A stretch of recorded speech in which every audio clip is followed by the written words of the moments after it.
subscribe the channel and press the bell icon for upcoming videos. Hello friends, welcome to my channel Pharmacology Concepts by Rajesh Chaudhary, and in this video I will discuss about the functional isomer that is a part of structural isomerism. तो आज के video में हम बात करेंगे functional isomerism के बारे में या फंक्शनल आइसोमर के बारे में, जो कि आपके स्ट्रक्चरल आइसोमर का ही पार्ट है. And if you want to watch my previous videos regarding the organic chemistry or pharmacology, you can check the description box below or by using this link. So now let's discuss about the topic.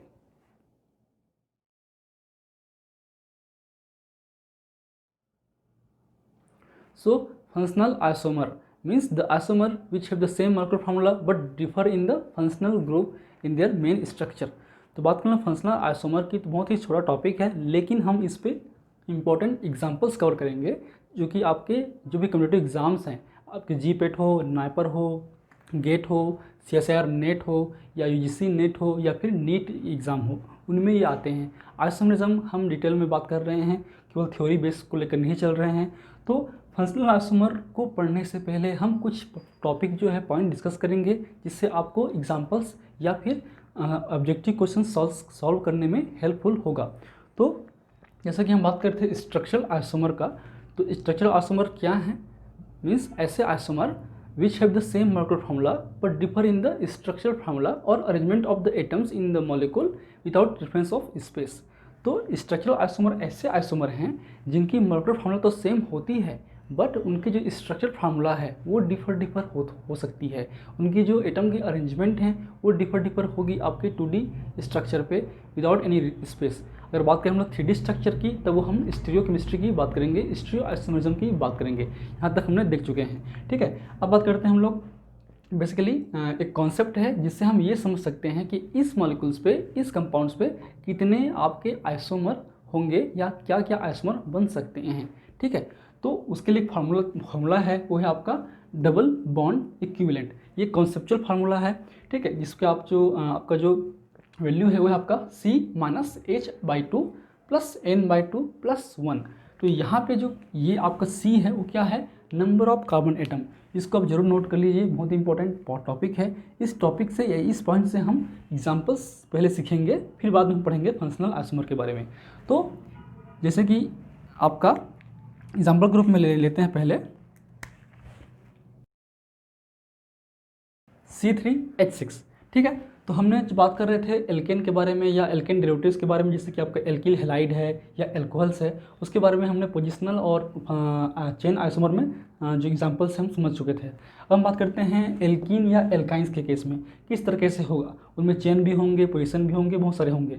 तो उसमें क्या problem होती है कि उसमें ring isomer भी बन सकते हैं, तो उसको हमको ध्यान में नहीं आता.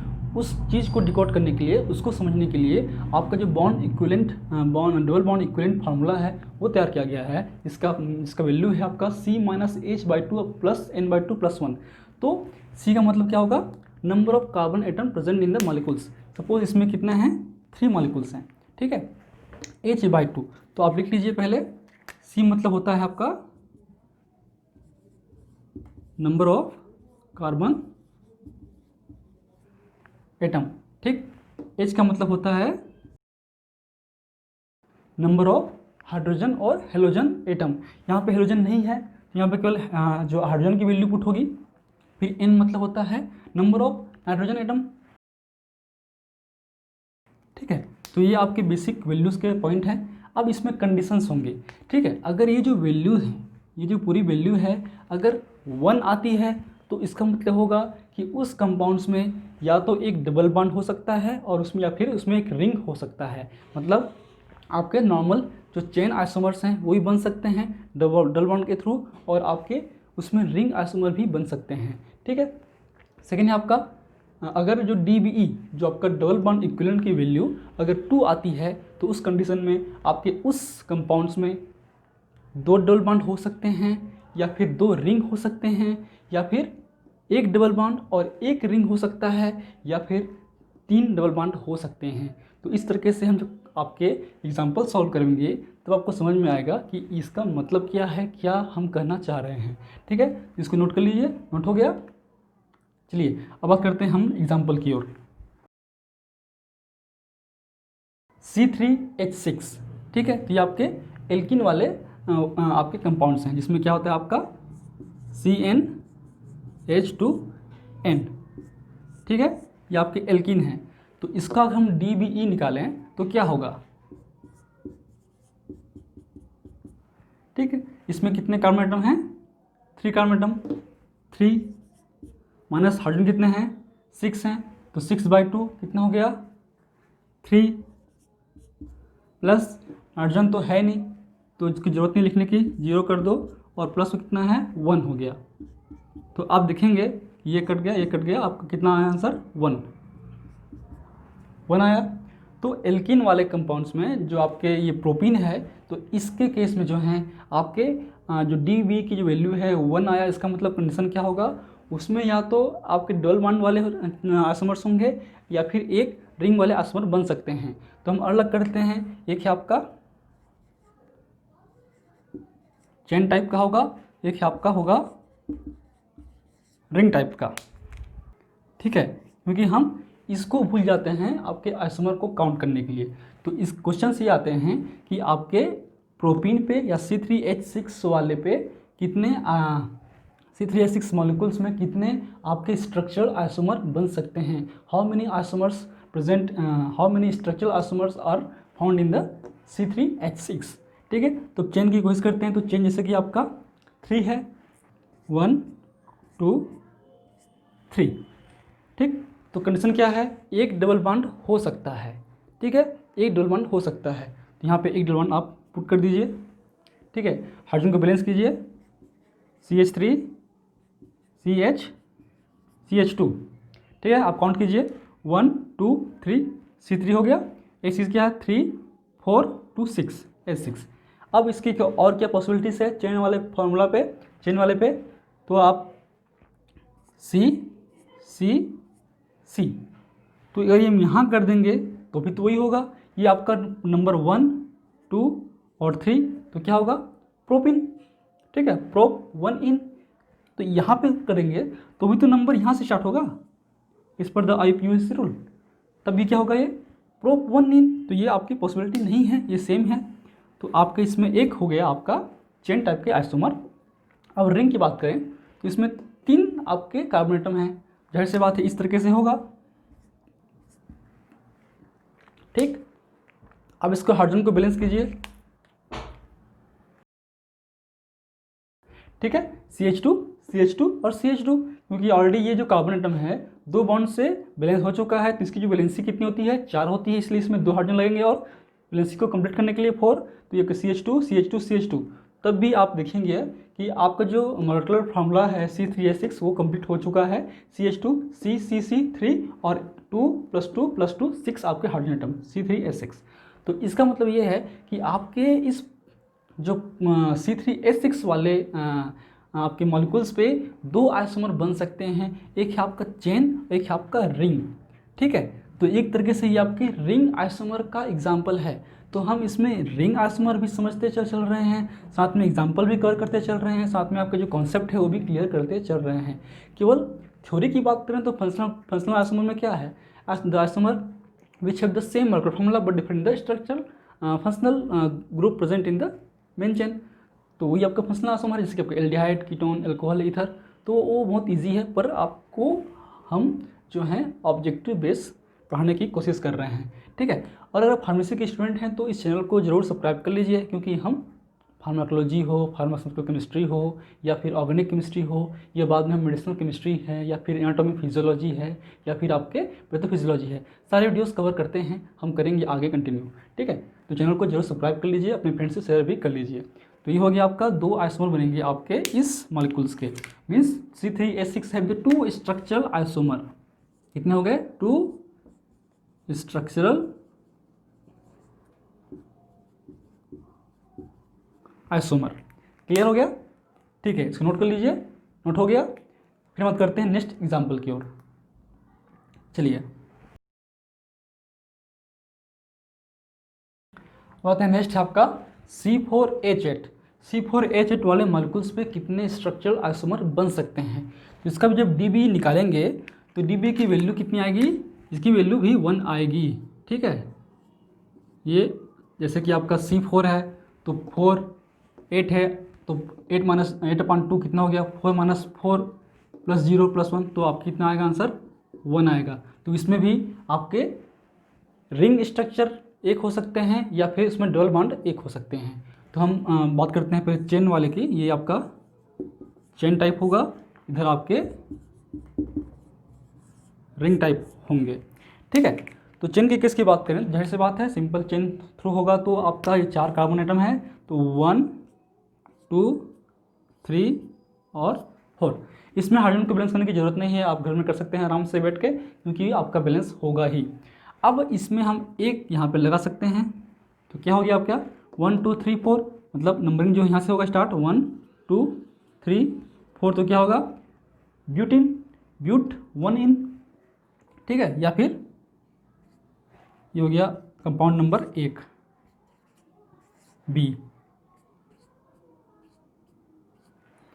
ठीक है। इसको हम यहाँ कर सकते हैं क्या, बिल्कुल कर सकते हैं। ये पोजीशन नंबर क्या होगा 2 होगा, तो क्या होगा ब्यूट 2 इन। साथ में आप आपका जो नॉमेनक्लेचर है वो भी लिखते चलिए, ताकि आपका नॉमेनक्लेचर भी क्लियर होते चलेगा। ये हो गया ब्यूट 1 इन, ये हो गया ब्यूट 2 इन, ठीक है। और कोई पॉसिबिलिटीज है क्या इस पर, इस 4 वाले चेन पे अगर हम यहाँ करें तो पॉसिबिलिटी नहीं है, क्योंकि यहाँ करेंगे तो ऑलरेडी ये कंपाउंड हो गया, एक कंपाउंड ही है, इसका भी नाम 1 ब्यूटिन है, इसका भी नाम 1 ब्यूटिन है, इसलिए ये पॉसिबिलिटी नहीं है।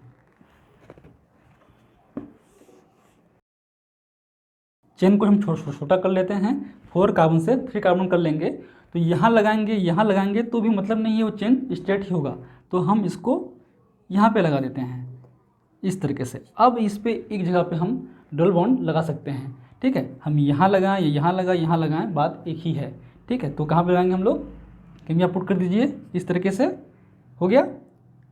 तो ये क्या हो गया आपका, एक कंपाउंड बन गया, ठीक है। तो ये 1 2 और 3, ठीक। तो क्या होगा ये आपके 2 मिथाइल 1 प्रोपिन, ठीक है, 2 मिथाइल 1 प्रोपिन, ठीक है। ये कंपाउंड हो गया।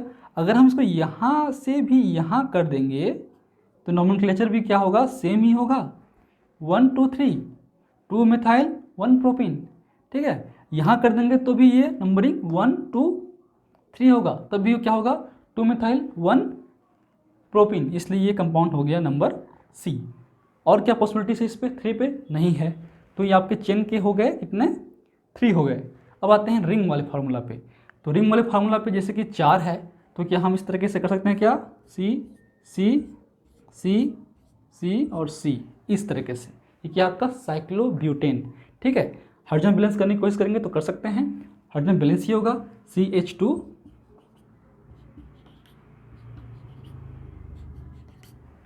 क्या हो गया C4H8। इसमें भी क्या होगा, यहाँ पे 3 2 1 और 2, तो 3 + 2 5 5 + 1 6 + 2 8। यहाँ पे कर लीजिए बैलेंस, किसी को एक को भी, तो यहाँ पे कितना होगा 3 होगा, 3 यहाँ पे ऑलरेडी बैलेंस है 4, इसलिए यहाँ पे होगा नहीं। यहाँ पे क्या होगा 3, यहाँ पे 2, 3 + 3 6 + 2 मतलब 8 कर ही लेते हैं, CH3 CH2 3 + 3 + 2 8 हो गया, मतलब वो सही है, आप घर में कर सकते हैं। अब इसके अलावा और क्या हो सकता है, अब हमने कहा है कि अगर कंडीशन 1 आएगी, एक आएगी वैल्यू, तो एक डबल बॉन्ड होगा या फिर एक रिंग होगा। अब ज़रूरी नहीं है कि रिंग जो है कंप्लीटली सारे कार्बन एटम उसमें इन्वॉल्व होना चाहिए, या हम ऐसा कर सकते हैं क्या, इस तरीके से, है ना, कर सकते हैं ना। या फिर क्या है, साइक्लोप्रोपेन डेरिवेटिव है, मतलब 1 मिथाइल साइक्लोप्रोपेन या आपको साइक्लोब्यूटेन, ठीक है। कार्बन को बैलेंस करते हैं, हाइड्रोजन को बैलेंस करते हैं, तो ऑलरेडी ये CH2 होगा, 2 ऑलरेडी बैलेंस हैं, यहाँ पे CH2 होगा, और यहाँ पे 3 ऑलरेडी बैलेंस हो चुके हैं, तो CH होगा, और ये CH3 होगा। क्लियर, काउंट कीजिए, 3 + 1 4 4 2 6 6 2 8, C4H8 हुआ, हो गया ना, क्लियर। और कोई पॉसिबिलिटी है क्या इस 3 वाले कार्बन पे, तो अगर हम इस बॉन्ड को यहाँ लगाएंगे तो भी मतलब वही है, यहाँ करेंगे तो भी मतलब वही है, क्योंकि तीनों सेम कार्बन एटम है, इनका जो इन्वायरमेंट है वो सेम है, ठीक है। इसलिए हम कहीं भी करें आपका 1 मिथाइल साइक्लो प्रोपेन ही होगा। ये आपका साइक्लोब्यूटेन है, ये साइक्लोप्रोपेन है, ये आपका ब्यूटीन है, 1 ब्यूटीन, 2 ब्यूटीन, ये आपका 2 मिथाइल 1 प्रोपीन। ठीक, अब बात करते हैं इनके आइसोमर की। तो अब हम बात करें इन दोनों के बीच में, इन दोनों के बीच में हम बात करें तो क्या होंगे ये, जैसे कि बात करें हम लोग ए और ये कर लेते हैं हम लोग डी और ये ई, तो अल्टीमेटली इसमें कितने हो गए, इसके टोटल 5 आइसोमर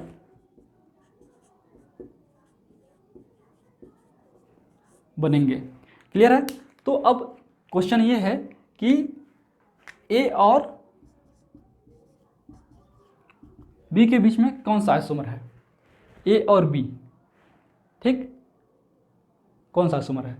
तो यहाँ पे देखिए आपके चेन आइसोमर तो होगा नहीं, जो पोजीशन है आपके इस ब्यूटीन की, इस इन की, इनको भी हम एक फंक्शनल ग्रुप मान सकते हैं, तो उस केस में ये आपके पोजिशनल आइसोमर होंगे।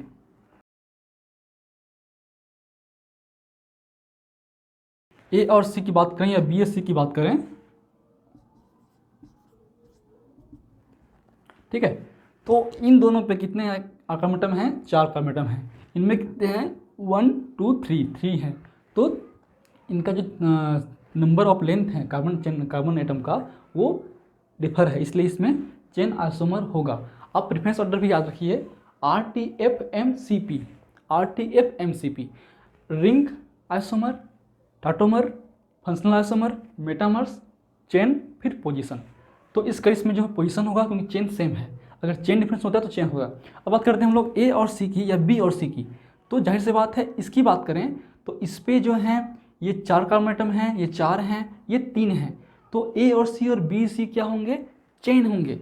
ये दोनों, इसमें दोनों में बात करें तो इसमें पोजिशनल भी है, पोजिशनल भी है, जो पोजीशन है इनकी वो डिफर है, इसमें 1 में है, इसमें आपके भी इसमें 2 में है, इसमें 1 में है, लेकिन ये चेन आइसोमर होंगे क्योंकि चेन आइसोमर को हम प्रेफरेंस ऑर्डर पे पहले हम मानेंगे, इसलिए ए और सी और बी और सी क्या होंगे, चेन आइसोमर। अब बात करते हैं इस रो और इस रो की, आपके इस कॉलम और इस कॉलम की, तो ये दोनों एक दूसरे में क्या होंगे, रिंग आइसोमर होंगे। ठीक है, चाहे बात करें हम लोग ए और ई की, ए में 4 कार्बन एटम है, इसमें 3 कार्बन एटम है, लेकिन ये रिंग है, रिंग जो है बहुत प्रेफरेंस ऑर्डर पे है, इसलिए हमेशा क्या होगा, ring chain isomer.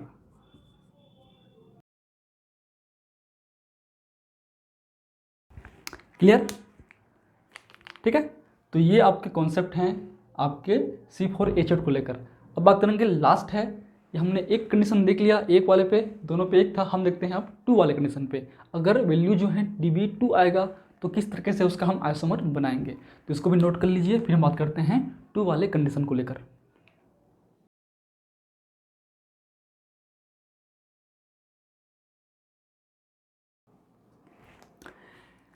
Example number next है 3 है, वो है आपका एल्काइन वाले ग्रुप की ओर। जैसे कि बात करें C4H6 जो कि आपके एल्काइन में हमको दिखाई देने को मिलते हैं, आगे खासकर आपके जैसे कि आपके इथीन है, या फिर बात करें हम लोग प्रोपाइन है, आयन वाले में देखते हैं CnH2n-2।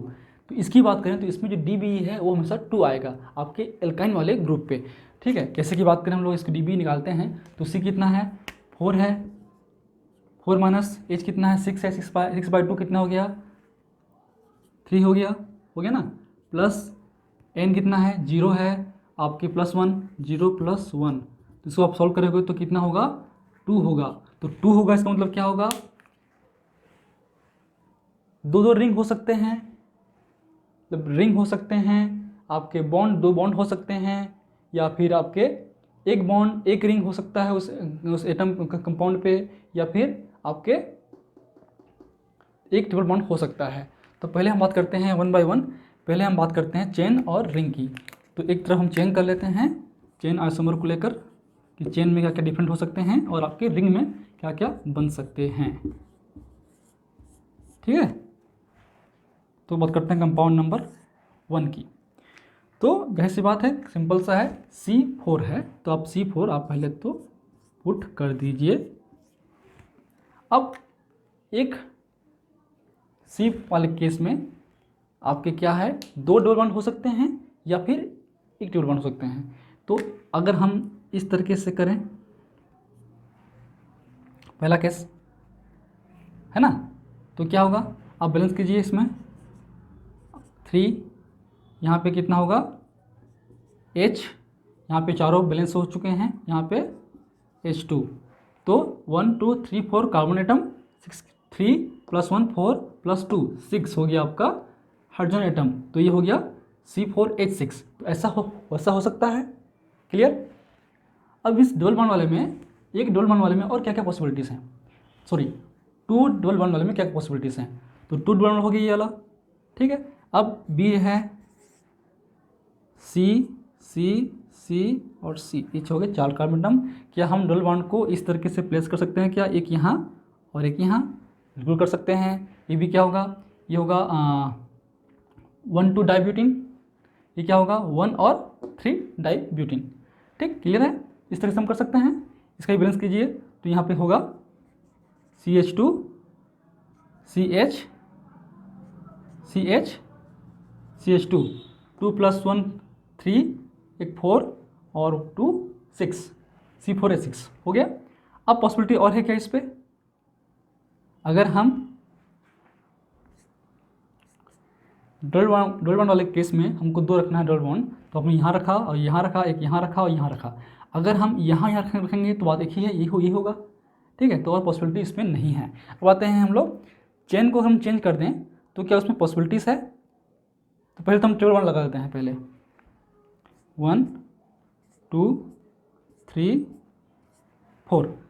तो अगर हम इस तरीके से प्लेस कर दें, ट्रिपल बॉन्ड लगा दें, तब भी क्या पॉसिबिलिटीज़ है, हाँ है, क्योंकि इसका भी आपका बैलेंस कीजिए तो हो जाएगा अपने आप CH3 CH2, ये ऑलरेडी बैलेंस हो गया है, और ये आपका CH 3 2 5 + 1 6, तो C4H6 एक पॉसिबिलिटीज़ है। तो यहाँ पे हम लगा देते हैं, प्लेस कर देते हैं आपका डबल बॉन्ड, तो ये भी हो गया। ठीक है, 1 2 3 4 का कार्बन एटम है और 6 इसमें ऑलरेडी बैलेंस हो जाएगा। तो ये हो गया ऑप्शन नंबर, मतलब कंपाउंड नंबर D। तो ये हो गया आपके डबल बॉन्ड वाले, इसमें 2 डबल बॉन्ड हैं इन दोनों पे, और इस पे है एक ट्रिपल बॉन्ड। क्या इसमें चेन को हम छोटा करके कर सकते हैं क्या, तो हम ट्राई कर लेते हैं। सपोज़ हम लोग C और C, तो इसमें एक C है, यहाँ लगा देंगे। अगर हम इसमें 2 डबल बॉन्ड लगाते हैं तो क्या पॉसिबिलिटीज़ है, अगर हम यहाँ लगा देंगे तो, अब यहाँ लगाएंगे तो ही पॉसिबिलिटी नहीं होगी। इसका क्या हो गया 1 2 3 4 5, ये कार्बन जो है बैलेंस नहीं हो रहा है, इसका बैलेंसी यहाँ करेंगे तो ही बैलेंसी नहीं हो रहा है, इसका मतलब ये पॉसिबिलिटी नहीं है। अगर हम यहाँ पे ट्रिपल बॉन्ड लगा देंगे एक पॉइंट पे, तो ये पॉसिबिलिटी नहीं है, क्योंकि ऑलरेडी इसमें 3 1 4 1 5 बैलेंसी हो गया। तो इस पे जो है चेन आइसोमर नहीं बन सकते, इनमें केवल पोजिशनल आइसोमर बन सकते हैं चेन वाले फॉर्म पे। ठीक है, ये जो है जितने हैं ये आपके चेन आइसोमर, ये पोजिशनल ये आपके पोजिशनल आइसोमर हैं A और B, और ये आपके फंक्शनल आइसोमर हैं, जो आपके AB और CD के बीच में जो हैं आपके क्या हैं, ये और ये आपके फंक्शनल आइसोमर हैं, क्योंकि जो फंक्शनल ग्रुप है आपके आयन ग्रुप है वो आपके डिफरेंट हैं। ठीक है, तो ये हो गया आपका चेन वाले फॉर्म। अब आते हैं रिंग वाले फॉर्म पे। तो रिंग वाले में आपका, जैसे कि हमने कहा, इसमें 2 रिंग बन सकते हैं। तो क्या इस तरीके से हो सकता, ठीक है, 2 फ्यूज्ड रिंग, मतलब 2 रिंग हो सकते हैं। ठीक है, ये क्या है आपका 1 2 3 4 कार्बन एटम है, और आपका हम हाइड्रोजन बैलेंस करेंगे तो यहाँ पे 2 हुआ है, इसलिए यहाँ पे 2 लगा दो। यहाँ पे 3 हो चुका है तो H1, यहाँ पे H, यहाँ पे CH2, काउंट कीजिए 2 2 4 2 6, C4H6, तो ये हो गया 2 फ्यूज्ड रिंग। ठीक है, तो आपका जो कंडीशन है 2 रिंग का वो हो गया, इसमें और 2 रिंग पॉसिबिलिटी नहीं है। अब आते हैं 1 डबल बॉन्ड प्लस 1 रिंग। ठीक है, तो यहाँ पे एक डबल बॉन्ड लगा दीजिए। तो इस वाले कंपाउंड में एक डबल बॉन्ड है और एक रिंग है, तो ये क्या आपका कंप्लीटली बैलेंस कर रहा है। तो यहाँ आपका CH2 CH2 CH CH, तो 2 + 2 4 + 1 5 + 1 6, C4H6, ये भी क्लियर है। इसमें हम ये भी कंडीशन आपका फॉलो हो गया। अब आते हैं आपके और कुछ रिंग पे पॉसिबिलिटी है क्या? अगर हम रिंग को छोटा कर दें तो इस तरीके से, ठीक है। जैसे कि आपका सी सी सी सी 4 हो गए, और इस पे हम जैसे कि डबल बॉन्ड यहाँ पे प्लेस हुआ है तो ये हम काउंट करेंगे। तो यहाँ पे CH2 यहाँ पे ऑलरेडी 1 2 3 4 ऑलरेडी हो चुका है, इसमें कोई H नहीं लगेगा, इसमें एक H लगेगा क्योंकि इसमें 3 बैलेंस हुआ है। तो यहाँ पर लिख देते हैं यहाँ पे CH CH2 और CH3। तो क्या हो गया 3 1 4 2 6 C4H6, ये पॉसिबिलिटीज़ है। अगर हम इस बॉन्ड को यहाँ कर दें या यहाँ कर दें तो भी पॉसिबिलिटीज़ है। यहाँ करेंगे तो सेम होगा, यहाँ करेंगे तो डिफर होगा, इस तरीके से, ठीक है। ये पॉसिबिलिटीज़ है, और की पॉसिबिलिटीज़ है केस पे, इस वाले फॉर्म पे और पॉसिबिलिटी नहीं है। अब आते हैं नेक्स्ट। यदि पॉसिबिलिटीज़ है क्योंकि कहा गया है कि एक डबल बॉन्ड और एक रिंग होना चाहिए, तो इसमें एक डबल बॉन्ड तो है और रिंग भी है, इसमें भी एक डबल बॉन्ड है और रिंग बना हुआ है, इसमें भी डबल बॉन्ड है और रिंग है, इसमें भी डबल बॉन्ड है एक यहाँ पर। जरूरी नहीं कि वो आपके डबल बॉन्ड जो है वो रिंग में इन्वॉल्व होना चाहिए, वो बाहर भी हो सकता है, ठीक है। तो इस तरीके से अलग आपके बन सकते हैं। आपके जो रिंग आइसोमर्स हैं 1 2 3 4 5 बन सकते हैं, और आपके 4 बनेंगे चेन आइसोमर। तो ये हो गए टोटल कितने हो गए आपके? टोटल हो गए 9 स्ट्रक्चरल आइसोमर। इसका आंसर होगा 9 स्ट्रक्चरल आइसोमर बनेंगे। अब बात करते हैं इनके इंडिविजुअली। तो ये दोनों क्या होंगे आपके? ए और बी की बात करें, ए और बी या फिर सी और डी, ये होंगे पोजिशनल आइसोमर, क्योंकि इनमें जो पोजीशंस हैं वो डिफर हैं आपके बॉन्ड्स के, ठीक है। इन दोनों के बीच में बात करें हम लोग, इन दोनों के बीच में ए बी और सी डी, इनकी कंपेयर करेंगे, ए और सी करेंगे या ए और डी करेंगे या बी और सी करेंगे या बी और डी करेंगे, तो इन पे इन है, इन पे आइन है, तो इनका फंक्शनल ग्रुप चेंज हुआ है, ठीक है। तो ये क्या होंगे? Functional isomers.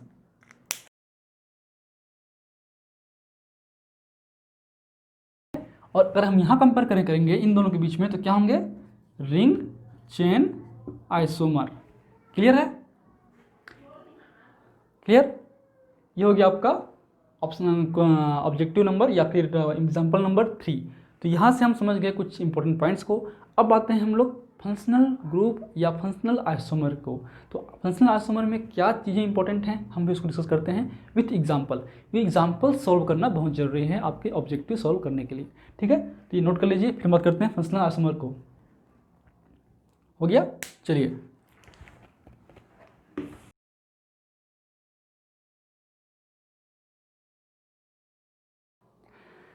अब आते हैं हम लोग अपने मेन टॉपिक पे, वो है आपका फंक्शनल आइसोमर।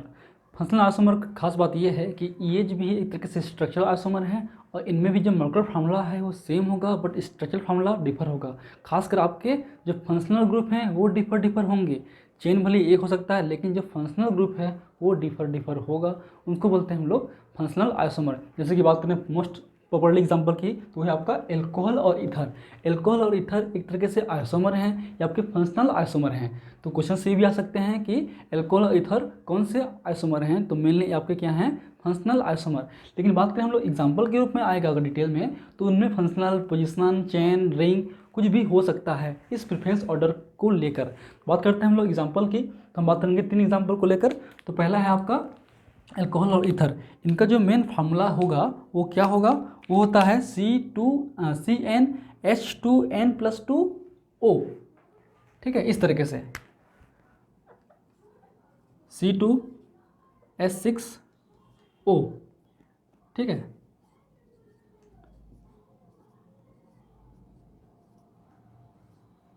जो कॉमन फार्मूला होगा आपका ईथर या अल्कोहल का होगा CnH2n+2O। अगर वो सैचुरेटेड अल्कोहल या सैचुरेटेड ईथर हैं, उनमें कोई भी डबल बॉन्ड, ट्रिपल बॉन्ड नहीं है, तो होंगे भी तो कोई इशू नहीं। हमने सीख गए हैं DB फार्मूला से कि हम क्या क्या आइसोमर बना सकते हैं, डबल बॉन्ड हो या रिंग हो।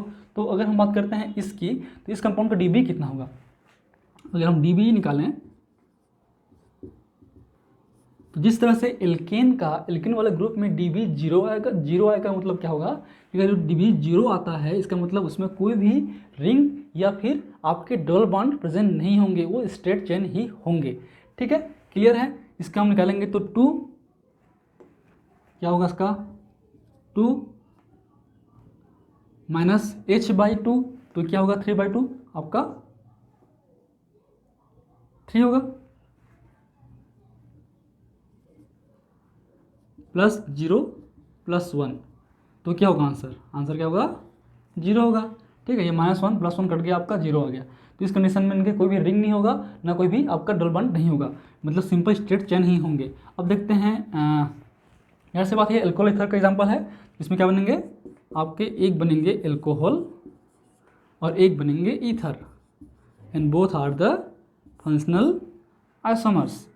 तो एल्कोहल की बात करें तो इसमें आपके, जैसे कि हमने ऑलरेडी बात कर चुके थे आपके एल्किल हैलाइड वाले केस पे कि क्या क्या पॉसिबिलिटीज़ हो सकती हैं।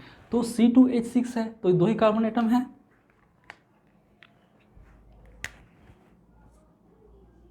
C और C, तो इन पे एक आपके ऑक्सीजन ग्रुप लगाना है, O लगाना है, तो यहाँ पे O लगा दीजिए। तो यहाँ पे क्या होगा, यहाँ के एल्कोहल के केस में जो है आपका जो फंक्शनल ग्रुप है वो OH है, इसलिए आप यहाँ पे OH लगा दीजिए। ईथर केस में क्या होगा COC। ठीक, तो इसमें कोई और पॉसिबिलिटीज़ है क्या, शायद नहीं है, क्योंकि हम इसको यहाँ करेंगे तो भी वही होगा, और इसमें कोई भी रिंग या आपका जो चेन है वो डिजिट नहीं होगा। तो अल्टीमेटली C2H6O मतलब आपके इथेनॉल या फिर जो ईथर है, इथाइल ईथर, डाइमिथाइल ईथर की, तो उस पर जो है एक तरीके से आपका 2 आइसोमर ही होंगे। ठीक है, क्लियर। इसका हाइड्रोजन बैलेंस कर देंगे तो भी आंसर आपका वही आएगा, CH3 CH2OH 3 2 5 1 है 6 हो गया, 2 C2H6O। इसमें देखिए आप CH3 और CH3, तो 3 + 3 6 हो गया, 2 कार्बन एटम और 1 हाइड्रोजन एटम। तो आपके इस वाले कंपाउंड पे केवल 2 आइसोमर होंगे, जो कि आपके क्या होंगे, फंक्शनल आइसोमर। क्लियर है। बात करते हैं एग्जाम्पल नंबर 2 की ओर, तो वही आपका C3H8O। ठीक है, इसका भी DB 0 होगा, मतलब कोई भी रिंग स्ट्रक्चर नहीं होगा, इसमें भी एल्कोहल और ईथर ही बनेंगे। तो आप लिख दीजिए पहले एल्कोहल एंड ईथर। ठीक, अब इसमें भी जाहिर सी बात है, इसमें भी कोई चेन आइसोमर नहीं होंगे, मतलब चेन को हम रिड्यूस नहीं कर सकते, तो इसमें जो है हम 3 आपके लगा सकते हैं, 1 2 3। अब इसमें एक जगह पे OH लगा देते हैं हम लोग इस तरीके से, हो गया। तो क्या होगा, ये होगा प्रोपेनॉल। ठीक है, 1 1 2 3, तो प्रोपेनॉल हो गया। क्या हम इसको इस तरह से कर सकते हैं क्या, हाँ बिल्कुल कर सकते हैं। तो कंपाउंड नंबर 1 हो गया, कंपाउंड नंबर 2 हो गया B। तो ये आपका क्या है, प्रोपेनॉल है, 1 प्रोपेनॉल है, ये आपका 2 प्रोपेनॉल है। ठीक है, 2 हाइड्रोक्सी प्रोपेन भी बोल सकते हैं, या फिर प्रोपेन 2 ऑल भी बोल सकते हैं, क्योंकि ये आपका सेकेंड पोजीशन पे आपका 1 2 3 पोजीशन, या फिर जो सेकेंड पोजीशन है उस पर आपका हाइड्रोक्सी ग्रुप जुड़ा हुआ है, इस पर 1 भी जुड़ा हुआ है। तो अब देखते हैं ईथर को, तो इसमें केवल एक ही पॉसिबिलिटीज़ है, COCC। ठीक है, ये आपका मिथाइल इथाइल ईथर। ठीक है, ये आपका डाइमिथाइल ईथर, ये आपका मिथाइल इथाइल ईथर। तो इसके केस में क्या होगा, इसको बैलेंस करेंगे तो बैलेंस हो जाएगा अपने आप, घर में ट्राई कर लीजिए। तो अब बात करते हैं इन दोनों के बीच, एल्कोहल ईथर के बीच की बात करेंगे, तो जाहिर से बात है A और ये कंपाउंड नंबर C है, A और C फंक्शनल आइसोमर होंगे, B और C फंक्शनल आइसोमर होंगे। ठीक है, लेकिन अगर बात करें A और B की, तो ये क्या है, ये चेन है या फंक्शनल है, ये आपके चेन आइसोमर हैं। फंक्शनल ग्रुप तो एक ही है, हाइड्रोक्सी, तो उस केस में ये functional isomer, sorry chain isomer तो एक ही होंगे, 1 2 3 3 1 2 3 3 कार्बन एटम है, मतलब चेन आइसोमर नहीं होंगे।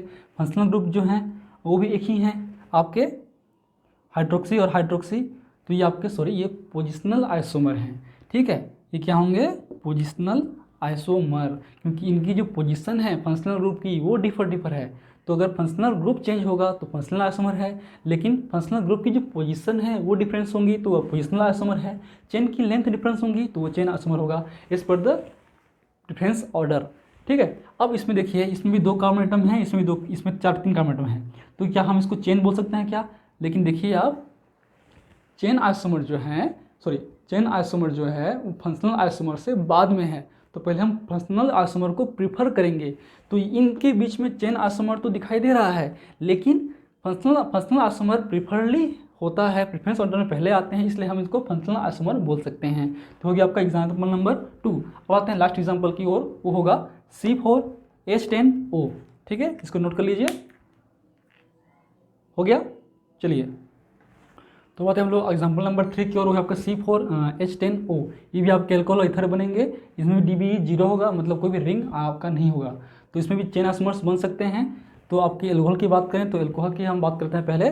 तो इसमें जैसे कि कंपाउंड नंबर 1 हम कर लेते हैं, जिसमें आपके 4 कार्बन एटम होंगे। तो ये सिंपल C1 2 3 4, तो हो गए 4 कार्बन एटम। इसमें हम कहाँ कहाँ पे लगा सकते हैं आपके ऑक्सीजन OH ग्रुप को।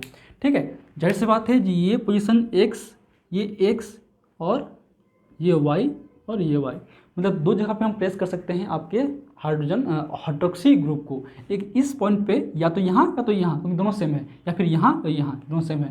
ठीक है, यहाँ करेंगे तो 2 हाइड्रोक्सी, यहाँ करेंगे तो भी 2 हाइड्रोक्सी, या फिर ब्यूटेन N ब्यूटेनॉल, यहाँ पे करेंगे तो N ब्यूटेनॉल, यहाँ पे करेंगे तो सेकेंडरी ब्यूटेनॉल। ठीक है, तो इसका आप क्या होगा आंसर, आप कंपाउंड नंबर 1 हो गया इस तरीके से, इसका नाम क्या होगा N ब्यूटेनॉल। ठीक है, नाम नोट कर लीजिए ध्यान से, N ब्यूटेनॉल। अब आते हैं कंपाउंड नंबर B की ओर। ठीक है, ये हो गया आपका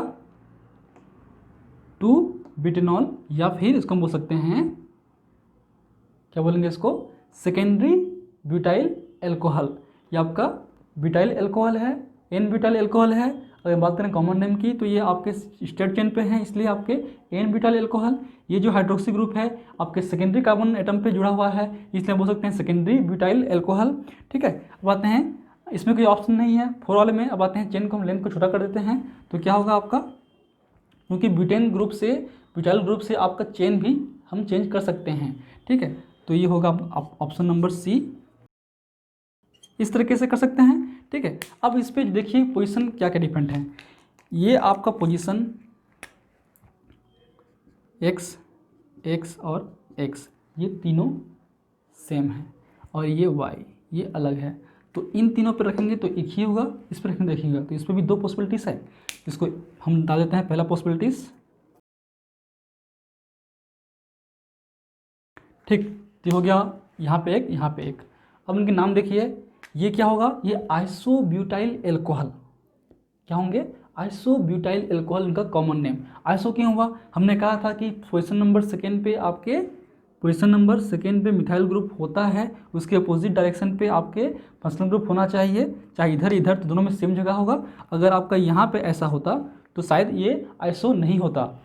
ठीक है, क्योंकि वो आपके सेकेंड पोजीशन पे होना चाहिए आपका मिथाइल ग्रुप, फंक्शनल ग्रुप के अपोजिट। तो ये क्या होगा 1 2 3, या तो ये आपका 2 मिथाइल प्रोपेनॉल होगा, या फिर आपके आइसो ब्यूटाइल एल्कोहल आप लिख लीजिए। ये क्या है आपका, ये आपका टर्सरी ब्यूटाइल एल्कोहल। टर्सरी क्यों, क्योंकि आपके जो कार्बन एटम है जिससे जुड़ा हुआ है हाइड्रोक्सी ग्रुप, वो 3 कार्बन एटम से जुड़ा हुआ है, इसलिए आपका टर्सरी ब्यूटाइल एल्कोहल। तो ये हो गए 4 पॉसिबिलिटीज एल्कोहल में। बात करते हैं ईथर की ओर।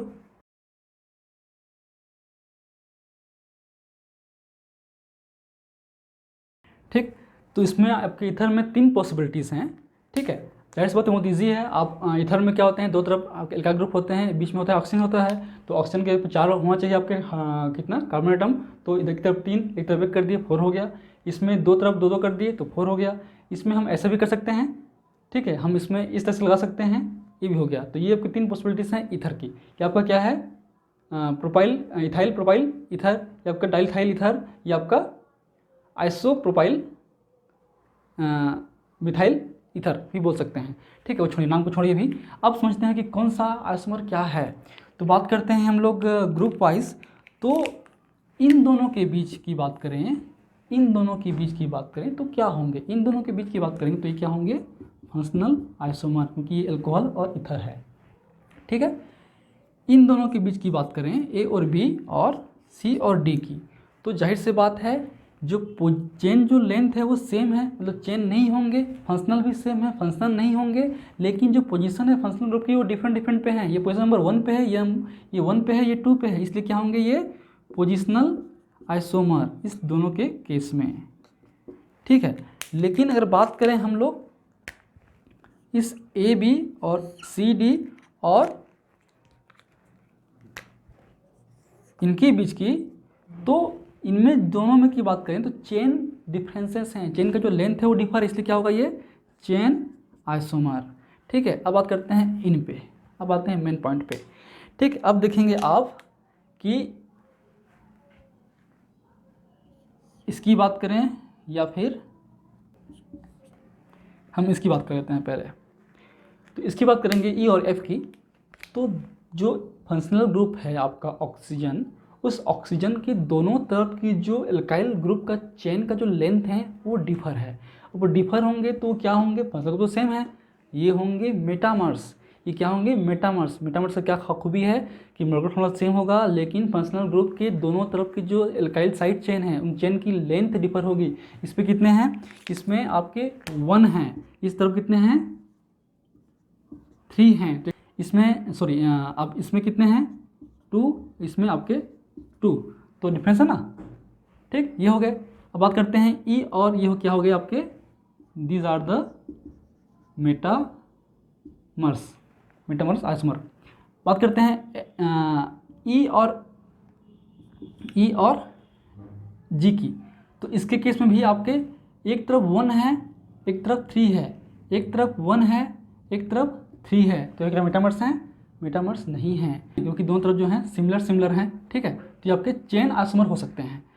अब बात करते हैं एफ और जे की। तो एक तरफ 2 है, एक तरफ 2 है, यहाँ पे एक तरफ 1 है, एक तरफ 3 है, इसलिए भी क्या होंगे मेटामर्स, ठीक, क्लियर।